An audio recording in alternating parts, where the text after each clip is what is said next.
नमस्कार दर्शक मित्रों, गोल्ड सिटी न्यूज में आप सभी का हार्दिक स्वागत है। मैं हूं दीपा मिस्त्री। विधायक अनंत पटेल ने पीड़ित परिवार से की मुलाकात। हत्या के विरोध में आज संजान बंद का किया है ऐलान। पुष्पकर्म में संजान आदिवासी समुदाय के बेटे सूरज घोड़ी की हत्या कर दी गई। विधायक श्री अनंत पटेल ने परिवार को सांत्वना देते हुए कहा कि वे दुख में साथ हैं और आज संजान बंद की घोषणा की गई। संजान में वासदा चिखली के विधायक श्री अनंत पटेल रूढ़ी ग्राम सभा के अध्यक्ष रमेश पटेल, प्रभु भाई टोकी, सेलवास के नरोली के पुष्पकर्म में संजान के आदिवासी समाज के सूरज घोड़ी नामक बेटे की मौत पर परिजनों को सांत्वना दी और आज दिनांक 18 जुलाई 2024 को स्वर्गीय संदीप के न्याय हेतु संजान बंद का ऐलान किया गया है।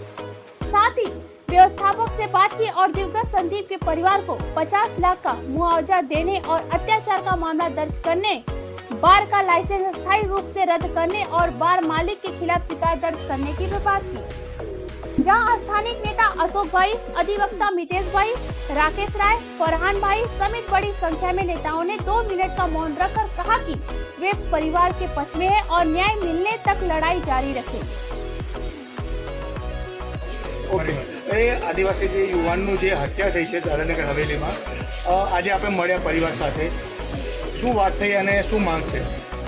સ્વર્ગીય સંદીપ જે ઉમરગામના સંજાણનો નિવાસી હતા, એ બારમાં જ્યારે જમવા માટે હોટલમાં ગયા ત્યારે એને મારી નાખવામાં આવ્યો બારના વેટર દ્વારા અને જ્યારે એનું ખૂન થઈ ગયું ત્યારબાદ જે એફઆઈઆર કરવામાં આવી દાદરાનગર હવેલીમાં, એમાં ત્યાંના માલિકોનું નામ ન હતું।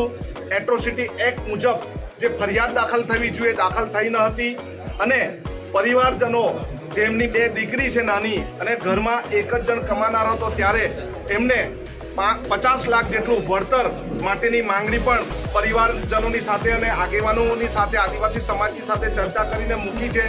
અમે કલેક્ટર શ્રી દાદરાનગર હવેલી સાથે વાત કરી છે કે જો અમારી 4 માંગો જો નહીં પૂરી કરવામાં આવે તો આવનારા દિવસમાં અમે દાદરાનગર હવેલી જવાના તમામ રસ્તા બ્લોક કરી દેશું અને આવતીકાલે તમામ સંજાણવાસીઓને અમારું તમામ આદિવાસી સમાજ, અહીંના સ્થાયી સમાજ, અહીંના સ્થાનિક સમાજ, દરેક લોકોનું નિવેદન છે, દરેક લોકોની માંગણી છે કે સંજાણ આવતીકાલના દિવસ સ્વર્ગીય સંદીપજી માટે બંધ કરવામાં આવે અને અમારી માંગણી કલેક્ટરશ્રી હમણે નથી એટલે અમે 2 દિવસ પછી જઈને અમારી માંગણી મૂકીશું। અમારી માંગણી ન પૂરી કરવામાં આવે तो અમે ઉગ્ર આંદોलन કરીશું। ઓકે, खबरों में अब तक के लिए बस इतना ही। मिलते हैं ऐसी ही बड़ी खबर के साथ, तब तक के लिए धन्यवाद। देखते रहिए गोल्ड सिटी न्यूज।